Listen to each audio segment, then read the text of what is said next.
When stars come out and skies turn deep,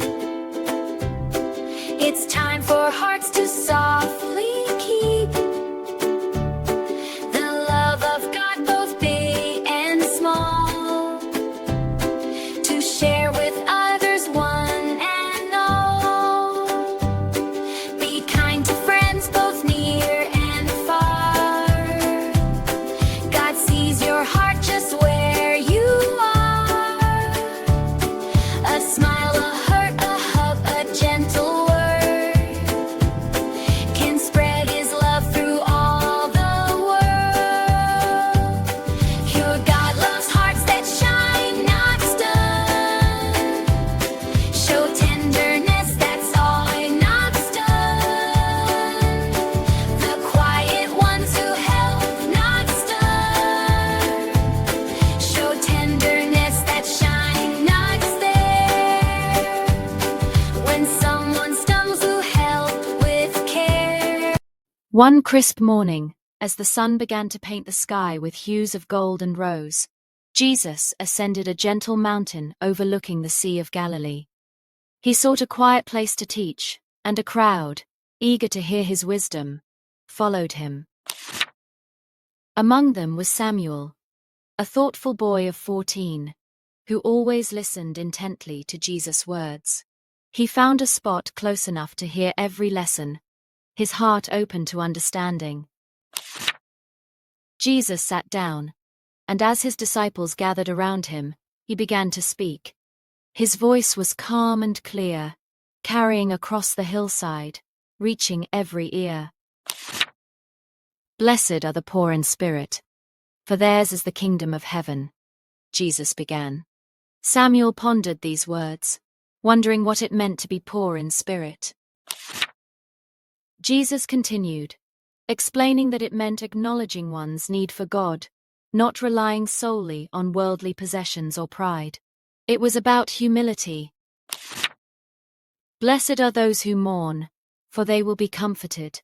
Samuel remembered times of sadness and felt a warmth in Jesus' promise of comfort.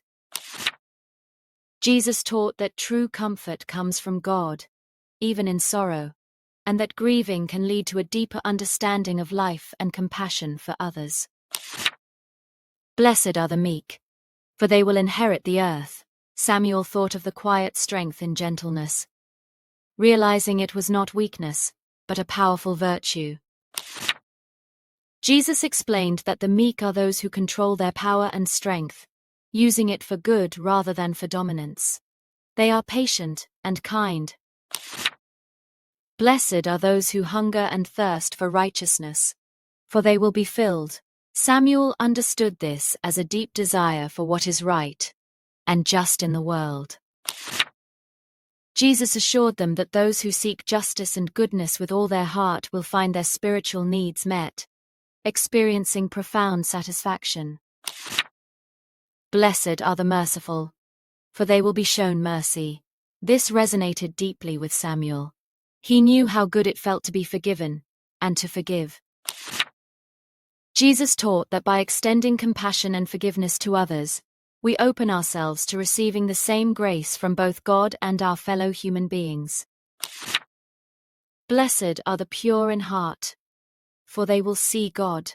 Samuel imagined a heart free from hidden motives, transparent and good. Jesus described the pure in heart as those whose intentions are genuine and untainted by malice or deceit. Their clear sight would allow them to perceive divine truth.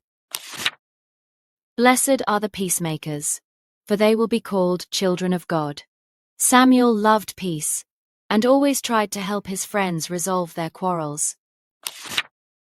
Jesus emphasized that those who actively work to resolve conflicts and bring harmony are truly acting as God's representatives on earth, fostering unity. "Blessed are those who are persecuted because of righteousness, for theirs is the kingdom of heaven." This one was harder for Samuel to grasp, but he listened closely. Jesus explained that standing up for what is right, even when it brings hardship, is a testament to one's faith and commitment. and such steadfastness is greatly rewarded in heaven. He then told them, "You are the salt of the earth. But if the salt loses its saltiness, how can it be made salty again? It is no longer good for anything." Samuel understood this meant they should preserve and enhance the goodness in the world. Jesus further elaborated, "You are the light of the world. A town built on a hill cannot be hidden." Samuel pictured a bright lamp, shining for everyone to see. He taught that their good deeds and righteous lives should shine brightly, guiding others and inspiring them, rather than being kept hidden. "Do not think that I have come to abolish the law or the prophets. I have not come to abolish them, but to fulfill them." Jesus reassured them that his teachings upheld the spirit of the old laws.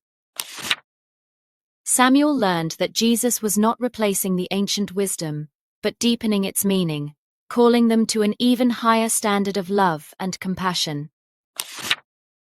Jesus spoke about anger, saying, "Anyone who is angry with a brother or sister will be subject to judgment." He taught that anger, like murder, harms the spirit. He urged them to reconcile quickly, to address conflicts and forgive, so that bitter roots of resentment would not take hold in their hearts. He spoke of loving enemies, "Love your enemies, and pray for those who persecute you." Samuel thought about how difficult this would be, yet how powerful. Jesus explained that this kind of love, extending even to those who oppose them, reflects God's own unconditional love and breaks cycles of hatred. So in everything, do to others what you would have them do to you. For this sums up the law and the prophets. This golden rule was clear and simple for Samuel. Jesus concluded his sermon, and the crowd was amazed at his teaching. For he taught them as one who had authority, and not as their teachers of the law. Samuel walked home, his mind buzzing with new understanding. He knew these teachings were not just words, but a guide for living a life filled with purpose, love, and true happiness. He vowed to be a light. The moral of the story is that true blessedness and joy come from living a life of humility, compassion, righteousness, and peace, extending love and forgiveness to all, just as Jesus taught on the Mount.